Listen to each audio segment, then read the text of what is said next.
Hello everyone, welcome back to another video. इस video में अपन बात करेंगे सर्कुलर मोशन और वर्क एनर्जी पावर के सारे फॉर्मूले बहुत आसान भाषा में। अगर आप आईआईटी जेईई एस्पिरेंट हो या फिर नीट एस्पिरेंट हो तो ये वीडियो आपके लिए बहुत यूज़फुल होने वाला है। शुरू करते हैं भाई। जैसा कि आप काइनेमेटिक्स में पढ़े हो, एक डिस्प्लेसमेंट होता है, एक एक्सेलरेशन होता है और एक वेलोसिटी होता है। लेकिन जब कोई चीज़ घूमती है ना, तो वहाँ पे एक घूमने वाला जहाँ पे डिस्प्लेसमेंट होता है वो थीटा में बदल जाता है, जो वेलोसिटी होता है वो एंगुलर वेलोसिटी ओमेगा में बदल जाता है, और जो एक्सेलरेशन होता है वो एंगुलर एक्सेलरेशन यानी अल्फा में बदल जाता है। और जैसे काइनेमेटिक्स में एस बराबर U T plus half A D square था ना, तो यहाँ पे क्या होता है थीटा बराबर theta naught plus half alpha T square. उसी प्रकार से ओमेगा बराबर omega naught plus alpha T होता है।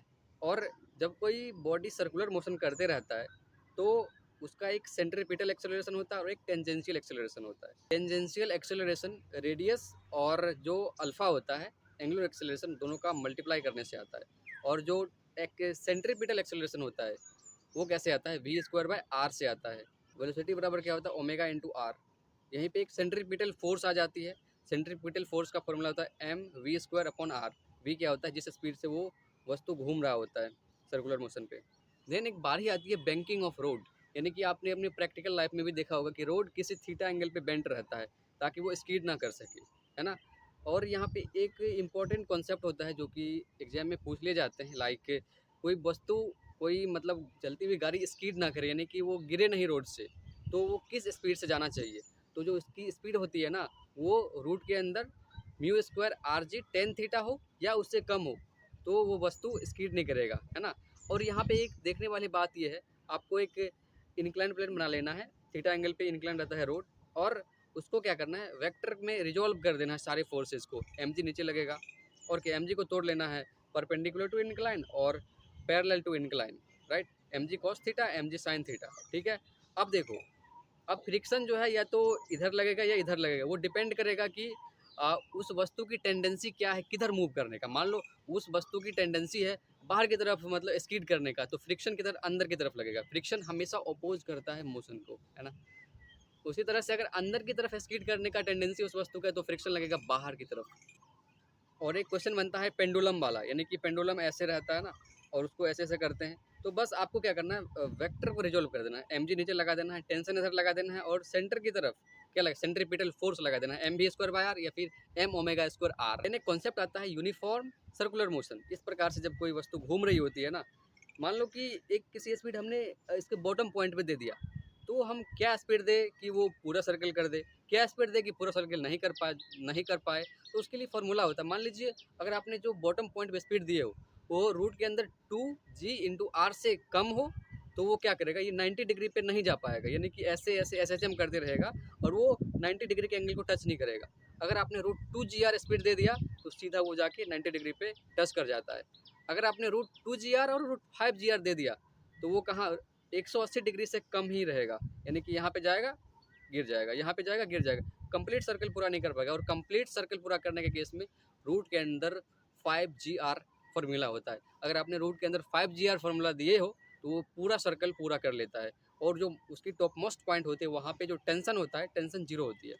एंड और हर एक केस में आप इसको रिजोल्व कर सकते हो। कैसे, एम जी लगा दो, टेंशन लगा दो, एम जी टेंशन को रिजोल्व कर दो, और जो सेम डायरेक्शन में जो वेक्टर्स आए हैं आपको आपके फोर्स के, उसको इक्वेट कर दो, तो भाई अननोन आ जाता है। Like tension minus m g बराबर m v square by r या फिर m omega square are.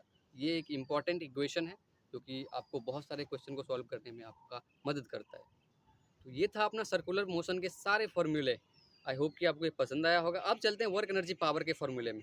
Work, काम काम नाइन्थ में भी पढ़ा होगा आपने, फोर्स इंटू डिस्प्लेसमेंट। यहाँ पे थोड़ी सी बदल जाती है, इंटीग्रेशन का बात आ जाता है, कॉस थीटा वाला बात आ जाता है, integration of F dot D R, ये वर्क का फॉर्मूला होता है। यानी कि फोर्स और डिस्प्लेसमेंट वेक्टर का जो एरिया अंडर कर्व होता है ना, वो आपको क्या देता है, वर्क देता है।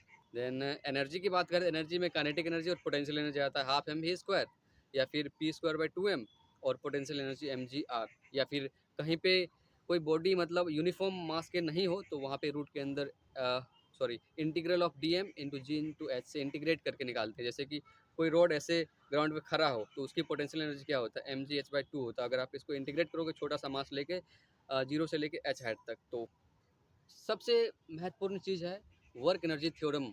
अगर वर्क एनर्जी पावर पढ़ रहे हो ना, जितने भी फोर्सेज है ना, लाइक टेंशन, mg, ग्रेविटेशनल और क्या नॉर्मल और इलेक्ट्रो, मतलब जो भी फोर्सेज है ना, सारे फोर्सेज का समेशन उस बॉडी के चेंज इन काइनेटिक एनर्जी के इक्वल होता है। यानी कि work done by all the forces is equal to change in kinetic energy. ये वर्क एनर्जी थ्योरम है और इससे आपके बहुत सारे क्वेश्चन बनेंगे। You should remember this formula, और कहीं पे भी लगा सकते हो भाई, वर्क एनर्जी पावर आएगा ना, तो इसको ध्यान रखना। और एक है कंजर्वेशन ऑफ मैकेनिकल एनर्जी, यानी कि किसी बॉडी का initial kinetic energy, initial potential energy बराबर होता है फाइनल काइनेटिक एनर्जी और फाइनल पोटेंशियल एनर्जी के। बहुत ही तगड़ा कॉन्सेप्ट आता है इक्विलिब्रियम का, मतलब ग्राफ दे देगा, बता देगा भाई साहब ये इक्विलिब्रियम कौन सा है, स्टेबल है अनस्टेबल है। तो देखो इक्विलिब्रियम में क्या होता है ना, एक फोर्स का फॉर्मूला होता है, force is equal to minus d u by d t. यानी कि जो क्या कहते हैं उसको, पोटेंशियल एनर्जी का जो डिफ्रेंसिएशन होता है विद रिस्पेक्ट टू डिस्प्लेसमेंट, वो फोर्स होता है उसका नेगेटिव करने से। ठीक है, तो जहाँ पे भी minus d u by d r zero आ रहा है, वहाँ पे फोर्स जीरो होगा, मतलब वहाँ पे इक्विलिब्रियम होगा। अब देखना ये है वो स्टेबल होगा कि अनस्टेबल होगा। ठीक है, अगर minus d u by d are negative है, यानी कि अगर वस्तु को ले जा रहे हैं पीछे आ रहा है, कहीं धकेल दे रहे हैं पीछे आ जा रहा है अपने जगह पे, तो वो इक्विलिब्रियम क्या होता है, स्टेबल इक्विलिब्रियम होता है। और minus d u by d are अगर पॉजिटिव है, यानी कि वस्तु को ले गए तो भाई चला गया, ले गए चला गया, मतलब वापस रिटेन नहीं कर पाता है, तो वो क्या होता है, अनस्टेबल इक्विलिब्रियम होता है। तो ये सारे फॉर्मूले थे आपके किसके, वर्क एनर्जी पावर के, सर्कुलर मोशन के। आई होप कि आपको ये सारे फॉर्मूले पसंद आए होंगे, आपने नोट भी कर लिया होगा। तो बढ़िया से अब थोड़ा सा प्रैक्टिस कर लो यार, आपके एग्जाम अच्छे जाएंगे। और इतने ही फॉर्मूले, इसका बस एप्लीकेशन होता है। Thank you so much for watching this video. हम इसी प्रकार के वीडियो लाते रहेंगे। अगर आपको अच्छा लगता है तो चैनल को सब्सक्राइब कर सकते हो, वीडियो को लाइक कर देना। हम मिलते हैं अगले एपिसोड में बहुत ही जल्द। Thank you.